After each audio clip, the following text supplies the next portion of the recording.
Hello friends, after a long time I am here to present you lectures of 7th Sem. I wish and I hope कि आप लोग corona की second wave के बाद ठीक होंगे और मेरे देश ने काफ़ी बुरे दिन भी देखे हैं एंड टाइम अभी भी ठीक नहीं चल रहा है। एक बहुत बड़े झटके से उभर कर मैं वापस फिर से कोशिश कर रहा हूँ कि जैसा था वैसा हूँ जाऊँ एंड उसका एक पॉइंट ऑफ व्यू ये भी है कि मैं अपने लेक्चर्स फिर से बनाऊँ, क्योंकि बहुत सारे लोगों के मुझे मैसेजेस आए हैं और पिछले 2 महीने से कंटिन्यूसली लोगों ने मुझसे कहा है कि लेक्चर्स बनाएं।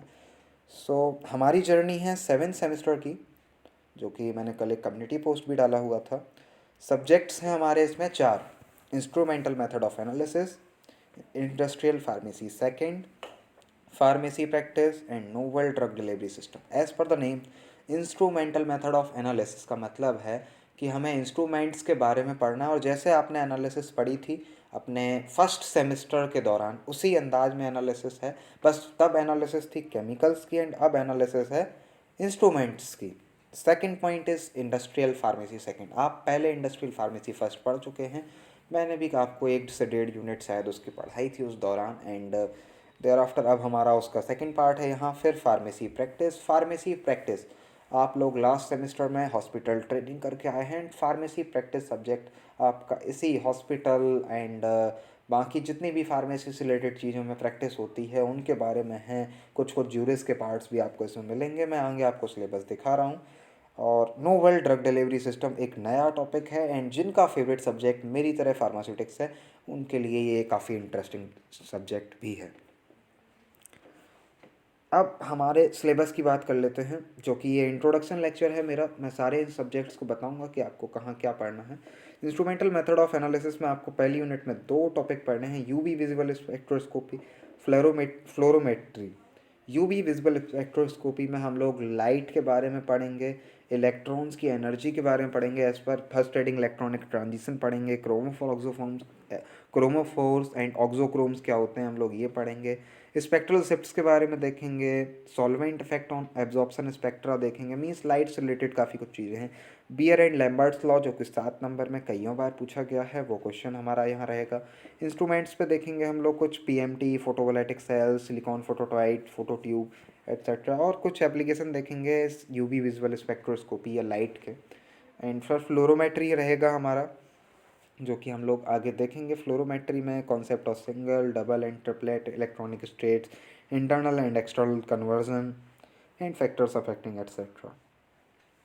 सेकेंड यूनिट में हमारा आईआर स्पेक्ट्रोस्कोपी रहेगा, फ्लेम फोटोमेट्री रहेगा, atomic absorption spectroscopy, nephelo turbidimetry. Unit third की हम लोग बात करें तो absorption and partition, column chromatography, thin layer chromatography, paper chromatography, electrophoresis. ये अब आप कह रहे होंगे कि मैंने कहीं ना कहीं ये टर्म सुने हुए हैं, जो इन पिछली 2 यूनिटों में हमने देखे हैं। बिल्कुल सुने हुए हैं, लेकिन अब हम लोग पढ़ेंगे इनका प्रिंसिपल, इनका मेथडोलॉजी, इनके एडवांटेज, इनका डिसएडवांटेज, कैसे डेवलप हुए थे, कहाँ हुए थे, ये सब। और इलेक्ट्रोफोरेसिस में फैक्टर्स वगैरह भी हैं, ये सब हम लोग अभी आगे ब्रीफ में डिस्कस करते हुए चलेंगे। There after gel chromatography and HPLC, इसका भी वही है, इंट्रोडक्शन, थ्योरी। और आपको बार बार मैंने कहा था कि इंस्ट्रूमेंट्स होते हैं, जब लास्ट सेमेस्टर्स में पढ़ाया था, तो उन इंस्ट्रूमेंट्स का क्या मैटर है वो सब भी हम लोग यहाँ पढ़ेंगे और उन इंस्ट्रूमेंट्स को भी देखेंगे। Unit 5 ion exchange chromatography, jail chromatography and affinity chromatography, यहाँ भी वही सब है। नए सब्जेक्ट पे जाते हैं, इंडस्ट्रियल फार्मेसी सेकंड। ज़्यादा वीडियो लंबा नहीं बनाऊंगा, छोटा वीडियो रहेगा, इंट्रोडक्शन है इसमें, कुछ आपको लिए नहीं है। ये वीडियो केवल अपना माइंड सेट करने के लिए कि हमें इस सेमेस्टर में किस में क्या पढ़ना है। Pilot plant scale up technique, pilot plant का कईयों बार जिक्र हुआ था जब हम लोग फर्स्ट प्री फॉर्मुलेशन पढ़ रहे थे इंडस्ट्रियल फार्मेसी फर्स्ट में, तब। अब हम उस पायलट प्लांट को पूरी तरह से यहाँ डिस्कस करेंगे। पायलट प्लांट की स्पेस रिक्वायरमेंट्स क्या हैं, pilot plant scale up consideration क्या हैं, सॉलिड्स के लिए, लिक्विड्स के लिए, ओरल्स के लिए, सब अलग अलग टॉपिक्स को यहाँ पढ़ेंगे। और SUPAC गाइडलाइंस और इंट्रोडक्शन टू प्लेटफॉर्म टेक्नोलॉजी क्या होता है, ये सब। पायलट प्लांट का जो डेफिनेशन है वो कुछ इस तरह से है कि एक इस टाइप से हम लोगों ने टेक्निक डेवलप की, जब रिसर्च हो गई, लैब में आपका मटेरियल बन गया, अब आपको उसको बनाना है। 50,000 टैबलेट्स बनाती हैं फॉर एग्जांपल किसी एक्स ड्रग की, जो कि नई अब डिस्कवर हुई, तो हम लोग भाई 50,000 टैबलेट बनाएंगे तो हमारा 5M इन्वॉल्व हो जाएगा। IP फर्स्ट में हमने पढ़ा था 5M जो है वो हमारा इन्वॉल्व नहीं होना चाहिए इतना ज़्यादा। हमें उन सबको बचाना होता है, इंडस्ट्री का मेन मोटिव होता है कि ये वेस्ट ना हो। तो हम लोगों ने एक नई टेक्निक बनाई जो लेबोरेटरी स्केल से ज़्यादा रहे, मतलब और मैन्युफैक्चरिंग या जो स्केल अप है उससे कम रहे। जो हमें बनाना है मेन 50,000 उससे कम रहे। तो हम लोग कुछ इस तरह से देखेंगे कि 5,000 टैबलेट बना के देख लो या 500 टैबलेट बना के देख लो, और अगर सही बन गई तो ओके। बस ये इस तरह से है पायलट प्लांट। फिर टेक्नोलॉजी डेवलपमेंट एंड ट्रांसफ़र, यहाँ सारी आपको WHO गाइडलाइन और काफ़ी कुछ रेगुलेटरी एजेंसीज़ के बारे में यहाँ भी QA की तरह हमें पढ़ना है। यहाँ यह वही regulatory affairs, regulatory requirement for drug approval, और मतलब कैसे कैसे हम लोगों को ड्रग का अप्रूवल करा सकते हैं, क्या क्या रेगुलेटरी अफेयर्स हैं, वो सब पढ़ेंगे।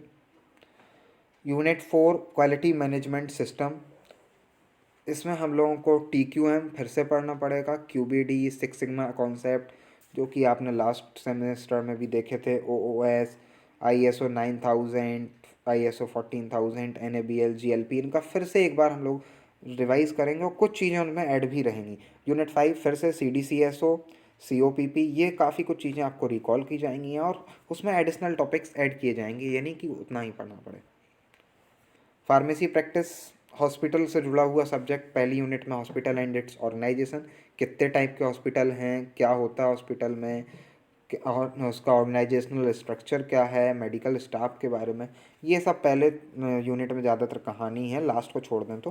Hospital pharmacy and its organisation, भाई हमारा क्या रोल है वहाँ, कैसा हमारा ऑर्गेनाइजेशनल स्ट्रक्चर है, क्या लोकेशन होनी चाहिए, क्या लेआउट होना चाहिए डिस्पेंसरी का, इमरजेंसी का, सारी चीज़ें हम लोग देखते हैं।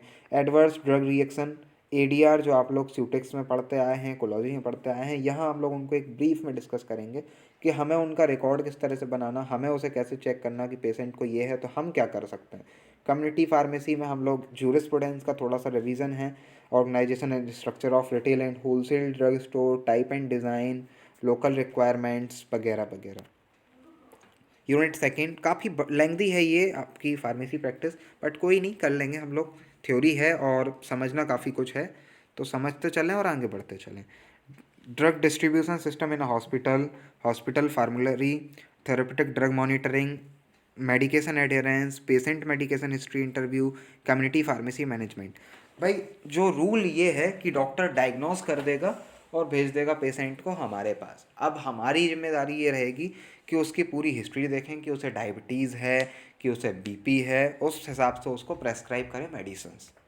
अगला, pharmacy and therapeutic committee, drug information services, patient counselling, जो आपने ड्रग डिस्कवरी पढ़ी थी मेडिसिनल केमिस्ट्री में, उसके दौरान आपको पेशेंट काउंसलिंग करके भी एक टॉपिक आया था कि वो चलती रहती है कई दिनों तक। और अगर बाई चांस कभी ऐसा देखा जाता है कि कोई टैबलेट या किसी भी ड्रग का कोई इतना बड़ा एडवर्स इफेक्ट नज़र आया है जो नहीं आना चाहिए था, जैसे भाई आज से 30 साल पहले एक ड्रग डिस्कवर हुई थी भारत में और अब वो चल रही थी, बट भारत में अचानक से सिचुएशन ऐसी हो गई कि जो 4 महीने सर्दी पड़ती थी या 3 महीने सर्दी पड़ती थी वो अचानक 7 महीने पड़ने लगी।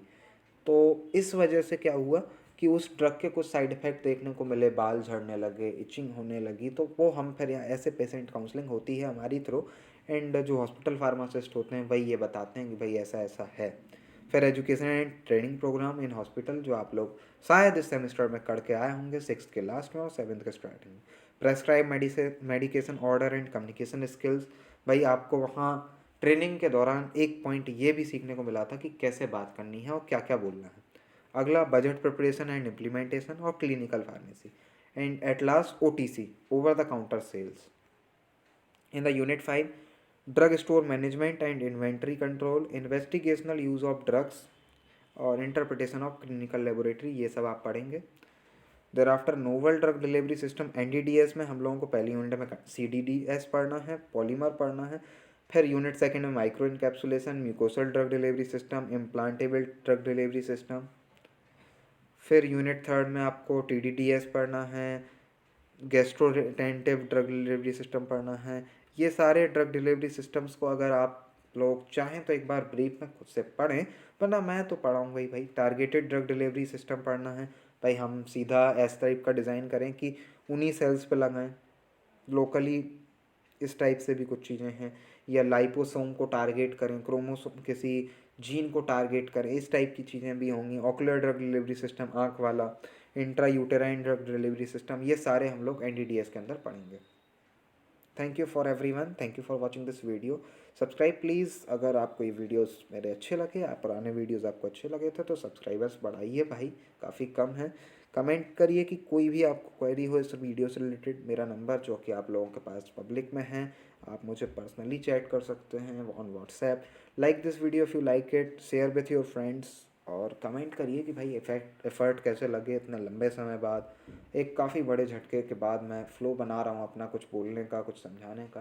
तो अगर आपको ये कुछ भी कमी नज़र आती है, क्योंकि इंसान मैं भी हूँ, तो मुझे ज़रूर बताएं। थैंक यू एवरीवन, मिलते हैं अगले वीडियो में।